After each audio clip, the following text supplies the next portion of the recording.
बच्चे जो हैं वो सिर्फ टीचर से they don't only come for as somebody who can teach them the syllabus. They come for advice. मेरे 3 बेसिक सिग्नेचर प्रोग्राम्स हैं जो हर स्कूल में 1 साल में 3 बार जाती हूँ जी. First is my signature program that we do. It's a English proficiency program. Second program हमारा रहता है Zen Harmony. And third we do on NEP, National Education Policy plus Art Integration. मुझे लगता है कि बहुत हाई एंड नंबर लेने वाला जो बच्चा होता है ना जी, वो बुक स्मार्ट होता है, स्ट्रीट स्मार्ट नहीं होता है जी. और आज क्योंकि AI is going to take over so many jobs, the children have to be street smart rather than book smart. Maths क्यों जरूरी है पढ़ना? आपको उन्होंने फॉर्मूला बताया, आपको उन्होंने बताया इसको कैसे यूज करना है, इसको कैसे इम्बाइब करना है, फिर हर बार एग्जाम में वो डिजिट्स बदल देते हैं, लेकिन बच्चे को फॉर्मूला पता है. हमने बच्चे की लाइफ के लिए उसके फॉर्मूलेज रेडी करने हैं कि वो कुछ भी नया आता है तो वो उसमें उसको डाल के सक्सेसफुल हो सके.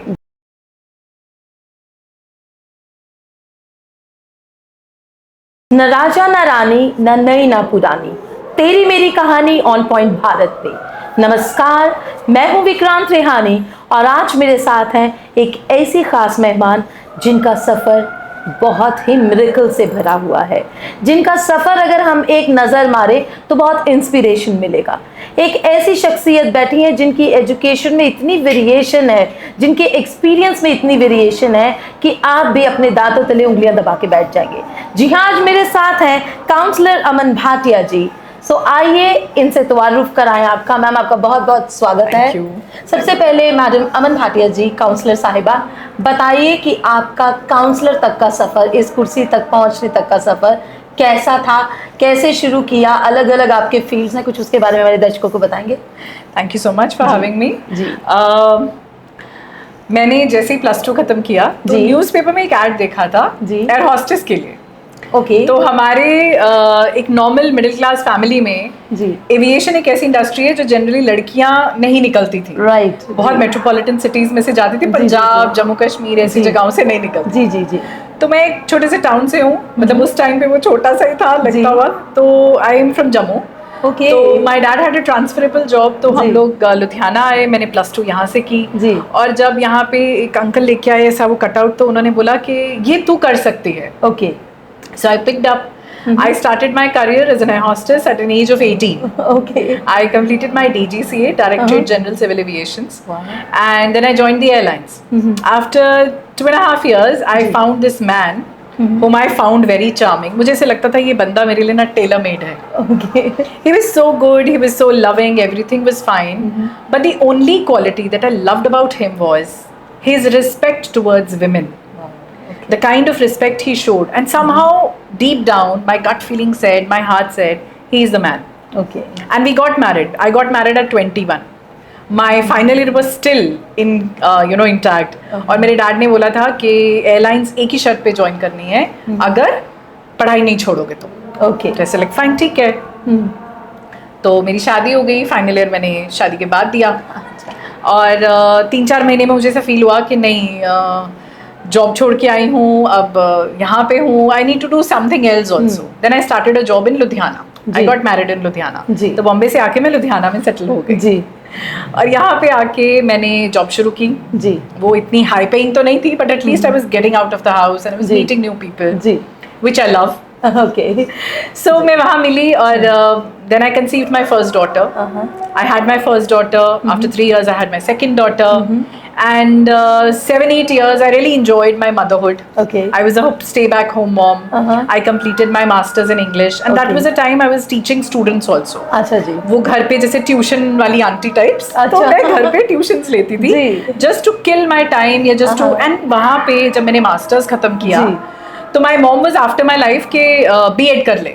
अच्छा. और मैंने कहा मैं पेंजी नहीं लगना. मुझे वो नहीं करना है. ओके.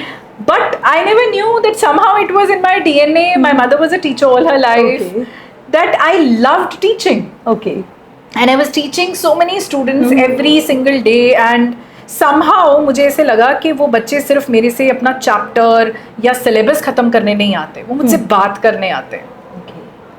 जब मैंने मास्टर्स उठाई थी इंग्लिश की, करने का पर्पस यही था that I want to enhance my skill to teach better. जब मैंने बच्चों के साथ बात करनी शुरू की तो मुझे लगा कि अब इनको मेरी जरूरत है एज अ काउंसलर। ओके, तो मुझे कुछ और भी उठाना चाहिए। So I picked up psychology. So I am still a student of psychology and I'm doing psychology and I keep doing all sorts of courses and trainings also online. अच्छा। तो यहाँ पे मुझे एक चीज़ रियलाइज हुई कि बच्चे जो हैं वो सिर्फ टीचर से they don't only come for as somebody who can teach them the syllabus. They come for advice. Right. And what if a teacher is not able to give an advice because उसका horizon उतना बड़ा नहीं है या वो खुद भी उतने ही दायरे में रही है, तो वो बच्चे को क्या एडवाइस देगी? क्योंकि जनरेशन गैप तो है। बिल्कुल सही बात। तो उस चीज़ को करते करते मैं यहाँ पहुंची। फिर because after 8-9 years of staying back home, my husband looked at me and he said, you need to do something because you're getting very edgy.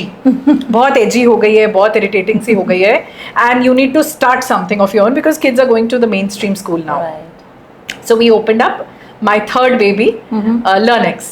It's an institute for languages and counseling. Okay. So we used to teach English, French, and IELTS. Okay. पर वो जैसे जैसे कोई requirement आता था and we would do counselling sessions, teenage counsellings, anger issue counsellings, parent counsellings, and then we would actually help them for अपना, हम उनको उसके लिए भी हेल्प करते थे कि कौन से कॉलेज में एडमिशन लेना है, 10th के बाद क्या करियर काउंसलिंग लेनी है, we would do that also. Then I also started up with a couple of मैंने कुछ पोर्टल्स खरीदे जहाँ पे मैं उन बच्चों के टेस्ट ले लेती हूँ। The reports come from doctors, और वो साइकोलॉजिकल एस्पेक्ट होता है जहाँ से पता लगता है कि बच्चे का रुझान किस तरफ है। 95% वाले को मेडिकल नहीं लेना चाहिए, ऐसा कोई थंब रूल नहीं है। सो वहाँ पे there were a lot of students who came up जहाँ पेरेंट्स कहते थे हमने बच्चे को कराना है जी IAS, और बच्चा कह रहा है मेरे से नहीं होती इतनी पढ़ाई। जी। तो फिर वहाँ पे पेरेंट्स को काउंसिल करना पड़ता है कि आपका बच्चा उस लेवल पे नहीं है, वो करना नहीं चाहता, आप उसके 4 साल 5 साल खराब करोगे। वो क्लियर है कि मुझे बिजनेस करना है, मुझे IAS नहीं करना है जस्ट बिकॉज आई हैव 92%। जी जी जी। सो वहाँ पे फिर पब्लिकेशन हाउसेस थे जी जो मेरे से बुक्स रेफर कराते थे जी। तो उस टाइम पे उन्होंने मुझे बोला कि ma'am teacher training programme CBSE की तरफ से, CBSE एंड ICSE स्कूल्स को कंपलसरी हैं। तो एक टीचर ट्रेनिंग प्रोग्राम्स के लिए then I also took trainings, खुद को एनहांस किया जी, अपने आप को थोड़ा ग्रूम आउट किया जी जी। और आज मैंने सिटी वर्ल्ड स्कूल में एक ट्रेनिंग सेशन दिया है दैट्स 100+ कि आप अक्सर स्कूल्स में, यूनिवर्सिटीज में, कॉलेजेस में ऐसे सेशंस लेते रहते हैं। सो ये टीचर ट्रेनिंग प्रोग्राम्स होते हैं मेरे। 3 बेसिक सिग्नेचर प्रोग्राम्स हैं जो हर स्कूल में 1 साल में 3 बार जाती हूँ जी। First is my signature program that we do. It's a English proficiency program. We do it as self-love, classroom management, how to enhance a teacher's ability to teach in the class. Second program हमारा रहता है Zen Harmony. Zen Harmony is about unwinding your stress levels. वो teaching, non-teaching staff, सारे staff के लिए होता है. And it's a very powerful session. By the end of the session, there are a lot of people who cry. They want to vent out. अच्छा, वो catharsis करवा देती हैं। वो literally, और वो बाद में जब बाहर निकलते हैं, they actually say हम इतना light feel कर रहे हैं. And third, we do on NEP, National Education Policy plus Art Integration. We combine that and we give teachers a whole lot of, a horizon for them that these are all the possibilities you can actually pick up in your schools. It's just going to be a little difficult to, inculcate and imbibe all these policies at one go. But yes, कि आप ये hit and trial है, हम लोग कुछ ना कुछ चीज़ try करते रहना चाहिए। जैसे there was a student who came for counselling, तो उसको मेडिकल नहीं लेना था, नॉन मेडिकल नहीं लेना था, और उसको सिर्फ बायो पढ़नी थी जी और साइकोलॉजी पढ़नी थी। तो फिर मैंने उसको एक कॉम्बिनेशन ऑफ सब्जेक्ट्स बना के दिया था। सो शी सेड ये मेरी प्रिंसिपल मान जाएगी, तो आई सेड ट्राई करो। The principal was so happy कि ये combination बना के किसने दिया? The girl took English, psychology, biology, food and nutrition, and sociology. She took this as a combination. Now she has n lot of options to look for. She can go into clinical psychology, child psychology. She can go into being an English teacher. She can become a nutritionist. A dietitian, आपने base बना दिया उसका बहुत solid, कितना vast उसके पास एक रहेगा अपने आप को एक्सप्लोर करने के लिए। बहुत अच्छा चुनाव करने का तरीका। हाँ। मैम एक चीज बताइए कि कहीं ना कहीं आज जो बच्चा 90% से ऊपर मार्क्स ले रहा है, आपको नहीं लगता उसी को विक्टिम बनाया जा रहा है कहीं ना कहीं, कि तुम्हारे 90% मार्क्स ऊपर हैं, तुम IAS बनो, तुम डॉक्टर बनो, तुम पढ़ो, तुम खेलो मत, तुम टीवी मत देखो। तो कहीं ना कहीं वो विक्टिमाइज नहीं हो रहा, एक तो होशियार है, ऊपर से उसको उसी की प्रेशर बहुत है, उसके ऊपर और ज्यादा प्रेशर है। बट समहाउ मुझे लगता है कि बहुत हाई एंड नंबर लेने वाला जो बच्चा होता है ना जी, वो बुक स्मार्ट होता है, स्ट्रीट स्मार्ट नहीं होता है जी। और आज क्योंकि AI is going to take over so many jobs, the children have to be street smart rather than book smart. We need to, as schools, as institutions, as parents, as counselors, we need to teach children how to learn and not what to learn. What we are teaching in schools is what to learn. ये syllabus है, रट्टा मारो, exams दो, marks लो, अच्छे college में admission low. We are training and we are preparing students for a world जहाँ पे ये jobs हैं, हम उनको डॉक्टर, इंजीनियर, लॉयर, इन सब चीज़ों के लिए रेडी कर रहे हैं। But in the next 10 years there are going to be 30-40% of these existing jobs which is not going to be there, and there will be 30-40% more jobs coming up we have no idea about. How are we going to prepare our next generation for them?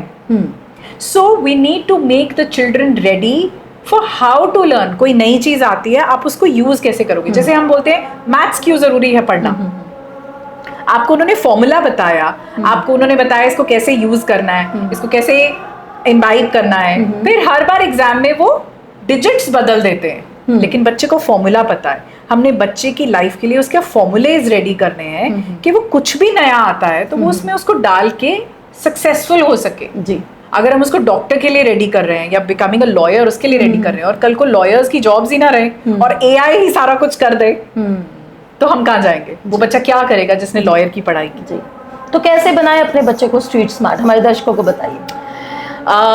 Street smart बनने के लिए आज parents के पास पैसे भी हैं जी, और time भी है, तो आप अपने बच्चे को let him try 20 different things. हमें याद है व्हेन वी वर किड्स, तो हम अपने पेरेंट्स को बोलते थे हमें बुक चाहिए, तो कहते थे अपने स्कूल की तो पढ़ी नहीं जाती है, जी बिल्कुल, और बुक्स क्या करनी है, पहले ये खत्म करो, स्कूल की तो पढ़ी नहीं जाती है तुमसे।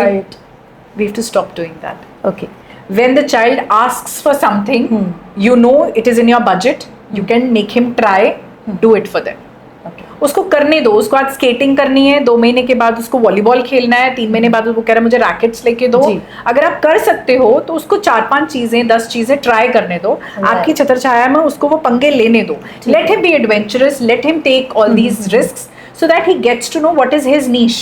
एक्सप्लोर करने दे बच्चे को। Yes, उसको एक्सप्लोर करने दो, बिकॉज पेरेंट और बच्चे में भी एक जनरेशन का गैप है। बिल्कुल बिल्कुल। आप उस गैप को कैसे पूरा करोगे? थोड़ा बच्चा पास में आए, थोड़ा पेरेंट आगे जाए, फिर एक break even pay you can talk, and talking is something which is very important. We are working women today, we working dads today, we have less time, we have nuclear families, दादा दादी है नहीं पास में, जो छोटी छोटी बातें grand parents बच्चों को सिखाते थे वो चीज़ें कम्प्लीटली इराडिकेटेड हैं हमारी सोसाइटी से, हमारे होम्स से। तो वो आई नो कईयों के सिचुएशंस ऐसी होती हैं कि नहीं रह सकते हैं सब लोग इकट्ठे, कई बाहर गांव काम करते हैं, वो लोग नहीं रह सकते हैं, so it becomes a little difficult for them. तो बच्चा जब कोई चीज़ ट्राई करने की कोशिश करता है उसको लेट हिम डू इट, वो उसको कोई ना कोई नई चीज़ ज़रूर सिखाएगा, या लेसन देगा या उसको अकल आ जाएगी। बहुत बड़ी बात, बहुत गहरी बात। मैम एक चीज़ बताइए, जो पेरेंट्स हैं उनके जब एडोलेसेंट रेबल्स होते हैं बच्चे कि जवानी नई नई चढ़ रही है, हार्मोनल रश है, तो वो बच्चों का तो बिहेवियर ऑल्टर आप धीरे धीरे करोगे, पेरेंट्स का बिहेवियर भी वहाँ पे मॉनिटर करना ज़रूरी हो जाता है, वही ओवर रिएक्ट कर रहे होते हैं, तो उसको कैसे हैंडल करें? पेरेंट्स अपने अंदर क्या चेंज लाएं और बच्चे के अंदर धीरे धीरे चेंजेस कैसे लाई जाएं? पेरेंट्स का सिर्फ एक ही काम रहता है जी, ये 13-14 की उम्र से लेके 17-18 साल, 17-18 साल का बच्चा तो आजकल सियाना हो जाता है। एक प्री टीन्स नाम का एक और बीमारी, जी प्री टीन्स। ये प्री टीन्स 10-11 साल 12 साल क्या होता है कि ना जब बच्चा छोटा होता है ना, till the time the child is 10 years old, जी, you are the super hero for the child. Yes, the parent mother father, they are the super heroes for them. मम्मा मम्मा मम्मा, पापा पापा पापा, वो ऐसे हैं उनके लिए, राइट। लेकिन जब बच्चा 10 साल क्रॉस कर जाता है, 11-12 का, तुम सबसे बड़े बेवकूफ हो। यस, मम्मी आपको पता नहीं लगता, आपको पता नहीं, पापा ऐसे नहीं होता। सो वहां पे क्या होता है कि अब उनकी सोचने का दायरा बढ़ गया जी। अब उनको एक्सपीरियंस करने का दायरा बढ़ गया, अब वो अपना दिमाग लगा के सोचते हैं, अब उनके पास फ्रेंड्स हैं, टीचर्स कुछ सिखाती हैं, इंटरनेट सोशल मीडिया बहुत कुछ सिखाता है।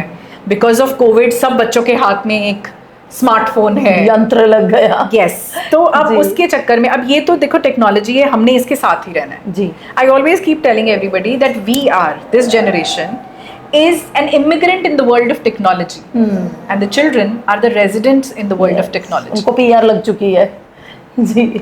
हम सीख के बड़े हो रहे हैं, वो इसमें ही बड़े हो रहे हैं। yes. तो उनको हम इससे डिटैच नहीं कर सकते। We cannot get them away from technology. We can only keep a check on how much they use as a parent. Ji. And it is not necessary for us to be liked by our children always. सही बोल रहे हैं। अगर आप एक mother हो और आपका बच्चा या टीनेज डॉटर या टीनेज सन कहीं पे आके आपको बोलता है कि I don't like you, make sure it means that you are doing a job as a parent wonderfully. Okay, you are not supposed to be liked by your children always. Okay, आपका बच्चा आपको dislike करेगा कहीं ना कहीं, क्योंकि उसकी समझ के हिसाब से आप गलत हो, आपकी समझ के हिसाब से आप ठीक हो। और बीइंग अ पेरेंट आपकी रिस्पॉन्सिबिलिटी बनती है कि बच्चा गलतियां करे, ब्लंडर्स ना करे। और आप बच्चे को कैसे समझाओगे कि क्या गलती है और क्या ब्लंडर है? जिस गलती की वापसी है वो गलती है, जिस गलती की वापसी नहीं है और नुकसान ज्यादा है वो ब्लंडर है। आप अफेयर कर रहे हो, आपका बॉयफ्रेंड गर्लफ्रेंड बन रहा है, गलती है, क्रश है, तो ये चीजें हो जाती है गलतियां कि oh he was not a good guy. Having a teenage pregnancy is a blunder. Yes, so training your children, talking to them at night for some time prepares you in a way कि आप उनको गलतियां करने के लिए ready करो। अपने हिस्से की गलतियां सब बच्चे करते हैं, हमने भी की हैं जी। उनको गलतियां करने दो, let them learn from their own experiences जी, but let them not do blunders. वहाँ पे I remember when I had my daughter, first daughter, तो मेरी मदर इन लॉ ने बड़ी प्यारी बात की थी मेरे को जी। कहते ए तो हुन बूटा लाता है, एनू पानी दो, खाद दो, धुप दो, छां दो, और एनू बह के देखो। अगर आप ये बोलोगे ना कि इसका ये पत्ता पहले उगे, ये फूल पहले उगना चाहिए, तो वो मुरझा जाएगा। Let them grow at their own pace, बैठ के देख, बस उनके आसपास रहो। कि कोई ज्यादा आंधी आ रही है तो आप उसको शेड दे दो, कुछ ज्यादा प्रॉब्लम आ रही है तो आप उसके लिए अवेलेबल हो, लेकिन as a human being nurture your kid rather than you know cultivating them. Okay, it's a beautiful thing. बहुत खूबसूरत बयान हमारे काउंसलर अमन जी का कि बच्चों को गलतियां करने दें लेकिन ब्लंडर ना हो जाए, इसके लिए सावधान रहें। ये भी कहा साहिबा ने कि हमें इस चीज़ का ध्यान रखना है कि हमारे बच्चे जो हैं हमें उन्हें नर्चर करना है, अच्छे गुण देने हैं, लेकिन उनको स्पून फीडिंग नहीं करनी। मैम, अगले पड़ाव की तरफ बढ़ते हैं। मेरा अगला सवाल कि पेरेंट्स ने डिसिप्लिन भी करना है बच्चों को, उनकी ये जिम्मेदारी है, और उन्होंने बच्चों को प्यार, ममता, कंपैशन भी दिखानी है। तो इन दोनों चीज़ों में बैलेंस कैसे करें? मेरा राजा बेटा करते करते राजा बेटा को बिगाड़ देते हैं, और पापा की परी जो होती है उसको भी बिगाड़ देते हैं। सो वो बैलेंस कैसे करना है? अब देखो, एक जनरेशन पूरी रेडी हुई थी जब हम बड़े हो रहे थे। You have to earn, you have to grow, you have to study, you have to take care of your family. तो ये चीज़ें लड़कियों को सिखाई गई, तो उनको काम भी करना आ गया, उनको घर का काम भी करना आ गया, उनको कमाना भी आ गया। लेकिन इस पूरे प्रोसेस में लड़कों को हमने इंडिपेंडेंट करना भूल गए। वो राजा बेटा आज वहीं पे बैठा है क्योंकि उसको पता है उसकी मम्मी उसके लिए काम करती है, तो वो यही एक्सपेक्ट करता है मेरी बीवी भी करेगी जी। मिजरेबल हो चुका है ये प्राणी आज के टाइम पे। when a girl is about to get married, तो माँ उसका हाथ पकड़ के लेके आती है और बोलती है चल अब थोड़ा खाना बनाना सीख। आई थिंक अब it is duty of the mothers of sons also कि जब उसका रिश्ता पक्का हो जाए तो उसका हाथ पकड़े और बोले चाय बनानी सीख, खाना बनाना सीख। क्योंकि if you want a working wife, you need to know how to cook, you need to know कपड़े कैसे तय करते हैं, you need to know bed कैसे बनाते हैं। यस, ये चीजें हमने अपने लड़कों को नहीं सिखाई, जो कि अब बहुत ज्यादा जरूरी है। जब आप छोटे बच्चों को, टीनेजर्स को हाउस होल्ड चोर्स में बहुत ज्यादा इन्वॉल्व करते हो, वहां पे बच्चे की मेंटल ग्रोथ बेटर होती है। लड़कियों को तो हम लगा देते हैं कि करो, और जो पापा की परी नहीं करती है उसके लिए भी प्रॉब्लम आती है, और जो माँ का दुलारा नहीं करता है उसके लिए भी प्रॉब्लम आती है। ओके, सो बीइंग, आपने देखा हमारे स्कूल्स में निटिंग, हेमिंग, ये चीजें व्हेन वी वर किड्स तब सिखाया करते थे, अब स्कूल्स में नहीं है जी। It's high time to relearn all those things and again inculcate all these things in our curriculums, because छोटी छोटी चीजें जो एक बेसिक सर्वाइवल स्किल्स हैं, of cooking, of cleaning, of taking care of the house, छोटे छोटे बच्चों को पता होना चाहिए फूल कैसे उगता है, उनको उगवाओ। स्कूल्स में बहुत सारी जगहें हैं, बच्चों को पता होना चाहिए। देखो एक पूरा जनरेशन लगा था फायरलेस दिवाली के लिए जी, और हमें एक टाइम आया था कि हमारे जब बच्चे बड़े हो रहे थे उन्होंने बोला था हमने क्रैकर्स नहीं चलाने क्योंकि स्कूल में मैम ने बोला है बहुत पोल्यूशन होता है। स्कूल ने बोला था। स्कूल्स का बहुत बड़ा हाथ होता है बच्चे की अपब्रिंगिंग में। स्कूल में जो टीचर बोलती है it gets etched on a child's heart, और बच्चा वो घर आके बोलता है ऐसे नहीं करना, मेरी मैम ने मना किया है।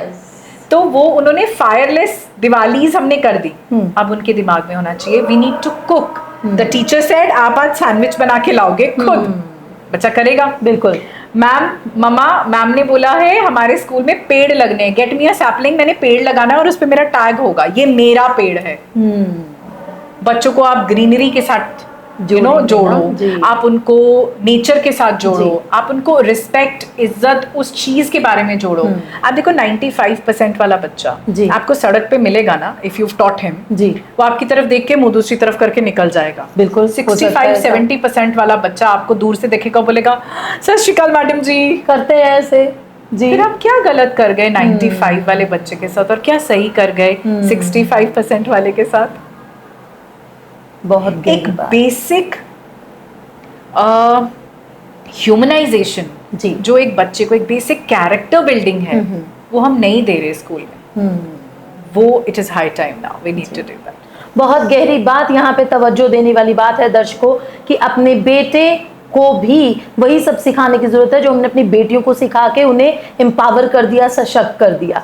वरना हमारे जो बच्चे हैं, हमारे जो बेटे हैं, वो कंप्लीट ह्यूमन बीइंग नहीं बन पाएंगे। मैं अगले सवाल की तरफ तेजी से बढ़ते हुए कि जो पेरेंट्स हैं उनकी स्ट्रेस और एंजाइटी लेवल, क्योंकि वो अपने बच्चे को स्ट्रेस और एंजाइटी में देख रहे हैं, बच्चे को काउंसिल करने के लिए स्कूल में काउंसलर है, फादर बाहर जाके बात करके आ जाता है अपने दोस्तों के से, मोहल्ले के लोगों से, एक मदर घर में वो काम भी कर रही है, बच्चे को भी देख रही है, उसकी पढ़ाई भी देख रही है, बराबर जाग रही है। मदर का स्ट्रेस एंजाइटी लेवल एक वुमेन का बहुत हाई हो जाता है, तो उसके ऊपर आपका क्या टेक रहेगा?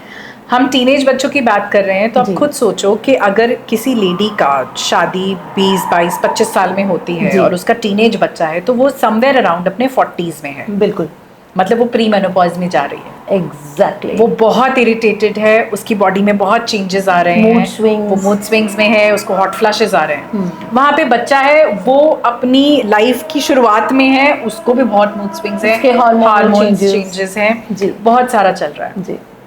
इस टाइम पे माएँ पसंद नहीं आती है बच्चों को, हस्बैंड्स को भी नहीं जी।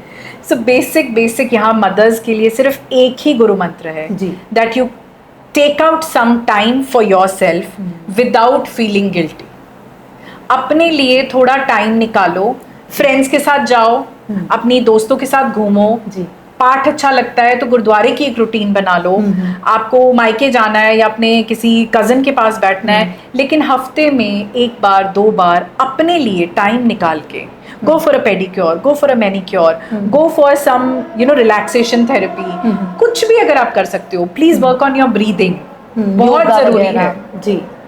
अपने लिए without guilt टाइम निकालो। There are a lot of women जो अपने लिए टाइम निकालती हैं, लेकिन गिल्ट भी उनको बड़ा होता है, हाय मेरा बच्चा आज बीमार है, मैं ऑफिस जाऊं कि ना जाऊं, हाय मेरा बच्चा आज बीमार है, पता नहीं उसने कुछ खाया कि नहीं खाया। ये गिल्ट औरतों को रहता है, आदमियों को नहीं रहता।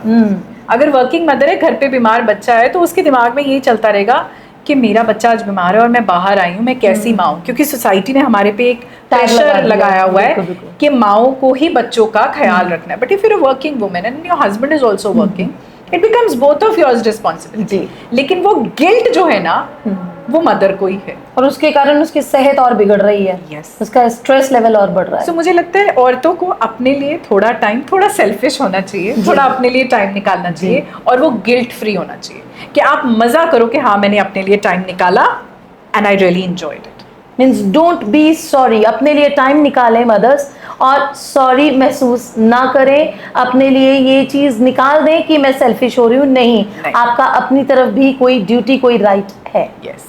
मैं, मेरा अगला सवाल, हम उसकी तरफ बढ़ते हैं कि ऐसा क्यों होता है हमने हिंदुस्तान में, इवन ये भी किचन से पूरे वर्ल्ड में यही चीज़ है कि बेटियां डैड्स की लाडली होती हैं और जो बेटे होते हैं वो मम्मा के पीछे पीछे पीछे पीछे मम्मी के लाडले होते हैं। तो ये हर तरफ ये, और ये बड़ी कॉमन चीज़ है, इसके पीछे क्या रीज़न है? मेरी बड़ी 2 बेटियां हैं जी, और जब तक वो बेटियां थीं तो तब I and have a son also जी। तो मैं हमेशा से ना वो बखान बहुत करती हूँ that girls are enough, girls are perfect, girls can do anything. जी। मैंने अपनी बेटियों को भी ऐसे बड़ा किया था। जी। तो क्या हुआ कि आई सी कि क्या होता है कि माँ के साथ बेटी का रिलेशनशिप इमोशनल लेवल पे बहुत ज़्यादा बढ़ जाता है जब उसको प्यूबर्टी हिट करती है। जी।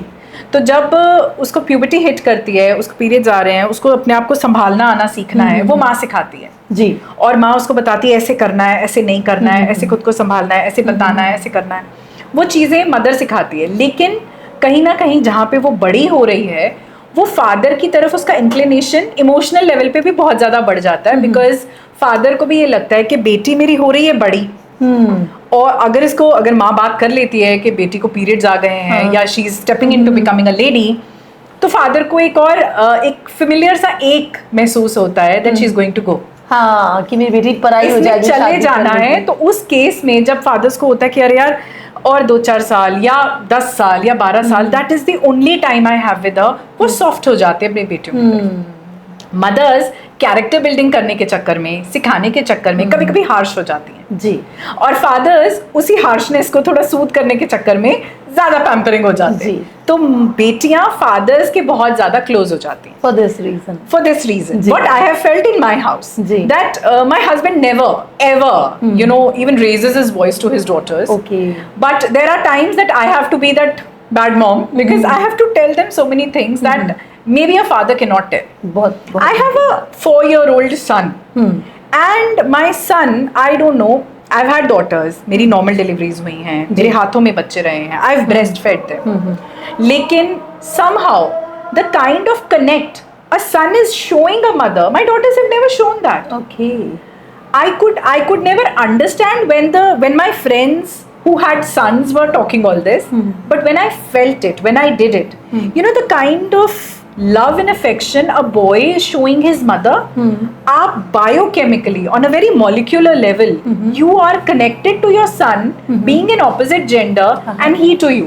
अब क्या होता है, लड़कियों को प्यूबर्टी जल्दी हिट करती है एज कम्पेयर टू बॉयज। जी, लड़कियों को प्यूबर्टी हिट करती है 9, 10, 11 साल में, लड़कों को 12, 13, 14, 15 साल तक जाके। जी, वो 15 साल तक बेबी बॉय ही है जी, और माँ उसको पलोसती है। जी। और आपने चीज देखी होगी कि पुराने जमाने में माएँ अपने बेटों को चूरियां कुट के खिलाती जी, जी, जी, जी, बिल्कुल। और फिर एक पक्षी लेके उसके पास बैठ जाती थी और जलती थी। जी, जी, जी। और बेटा सब लब आउट कर देता था। जी। A way to a man's heart is through his stomach। जी। तो माओ को पता था कि बच्चों से बातें कैसे निकलवानी है। आज भी माएँ यही करती हैं, मेरा राजा बेटा, और बिठा रही हैं उसको, खिला रही हैं और उनके साथ बात कर रही हैं। Fathers on the other hand do not talk to their children because हम तो पापा हैं, और एक तो टाइम भी नहीं होता, और एक somehow उनके फादर्स ने उनसे बात नहीं की, अपने बच्चों से वो चला आ रहा है। जी, जी। तो फादर से लड़का थोड़ा दूर हो जाता है क्योंकि वो अपनी प्यूबर्टी के बारे में बात नहीं कर पाता है, लेकिन माँ के साथ भी नहीं बात कर पाता है, लेकिन somehow वो काफी एज तक माँ के साथ बहुत लाडले तरीके से रहता है, क्योंकि बेटा अपनी माँ के साथ जिस हिसाब से बिहेव करता है वो उसके लिए उसकी फर्स्ट लेडी होती है लाइफ में। बेटी के लिए पहला आदमी उसका फादर होता है। किस तरीके का लड़का वो आगे जाके पसंद करेगी उसके फादर पे डिपेंड करता है कि उसका बिहेवियर अपनी माँ के साथ कैसा है। Beautiful, beautiful. और जो लड़का है वो हमेशा अपनी माँ को आइडलाइज करता है, मेरी मम्मी तो खाना बहुत अच्छा बनाती थी, तो वो बीवी के ऊपर भी पूरा प्रेशर, मेरी मम्मी ऐसे कपड़े पहनती है, मेरी मम्मा ऐसे, तो वो वैसे 13, 14, 15 इयर्स तक लड़का अपनी माँ के बहुत क्लोज रहता है। उस टाइम पे माँ बड़ी भी हो रही है, एज भी हो रही है उसकी, वो देख रहा है अपनी माँ को करते हुए, और जहाँ पे फादर का बिहेवियर अच्छा नहीं होता ना माँ के साथ, तो बच्चा लड़का क्योंकि उसको फीड किया जाता है you have to be the provider जी, you have to be the caretaker जी, वो अपनी माँ के भी बहुत क्लोज हो जाता है जी कि मेरे father is not taking care of my mother, I will do the needful, I will do it for my mother. So that is how they are more connected. That is how the fathers are more connected with the daughters. तो toxic parenting क्या हो गई फिर, वो बताइए थोड़ा सा। Toxic parenting होती है सिर्फ वो पेरेंटिंग जहाँ हस्बैंड एंड वाइफ का रिलेशनशिप अच्छा नहीं। इससे ज़्यादा गंदा माहौल, इससे ज़्यादा टॉक्सिक माहौल एक बच्चे को नहीं मिल सकता। जहाँ पे मदर इन लॉज का बहुत ज़्यादा प्रॉम्प्ट रहता है और मदर इन लॉज ना उन्हीं बेटों के साथ बहुत अटैच्ड होती हैं जिनकी अपने हस्बैंड्स के साथ नहीं बनती। जब हस्बैंड वाइफ की नहीं बनेगी तो उसका इंक्लिनेशन बेटे की तरफ ज़्यादा आ गया और जब बेटे की तरफ ज़्यादा हुआ, जब बच्चे की शादी हुई तो उसको लगता है पति तो मेरे सुनता ही नहीं था, बेटा भी गया, अब मैं कहाँ जाऊँ। She wants to hover upon their heads always. तो ये रीजन रहता है। और जब मदर इन लॉज की बहुत ज़्यादा खिंचातानी रहती है, one thing a newly married couple has to understand that when you get married you are one entity. You are one entity and your parents become an extended family. Now you are a family. When you start having kids, this is a family. Girls parents and boys parents are an extended family now. So you have to take care of this. अब father माँ के साथ बहुत अच्छे से behave करता है, प्यार से रहता है, इज्जत करता है, रिस्पेक्ट देता है। बेटा सीखेगा, वो बाहर जाके वैसी हरकतें करेगा। बहुत गहरी बात। सो मेरे प्यारे दर्शकों, घर में जो हो रहा है एक बच्चा उसे ऑब्जर्व करता है और वही उसका बिहेवियर आगे रिफ्लेक्ट होता है। मैम, जाते जाते हमारे दर्शकों को आप कोई मैसेज देना चाहेंगी? It's a beautiful life that we have. It's the only life that we have. So live it to your fullest. आप बच्चों को अगर ढंग से पाल सकते हो तभी बच्चे करो। अगर आपको बच्चे पसंद है तभी बच्चे करो। आप एक बच्चा संभाल सकते हो, आप एक करो। आप 3 संभाल सकते हो, आप 3 करो। लोगों के प्रेशर में आके, पेरेंट्स के प्रेशर में आके बच्चे नहीं पैदा करने हैं। तभी करने हैं when you know that you can give them time, you know that you can give them nourishment, and this is how we will be able to make a good and a beautiful society. मेरे प्यारे दर्शकों, तेरी मेरी कहानी में आज हमारे साथ थे काउंसलर अमन भाटिया जी, जिन्होंने जिंदगी की गहराइयों को बहुत पैनी नज़र से देखा और हम तक वो बातें पहुंचाई। उम्मीद है इन बातों से हम अपनी जिंदगी को, अपनी कहानी को और खूबसूरत बनाएंगे। बहुत बहुत धन्यवाद। Thank you.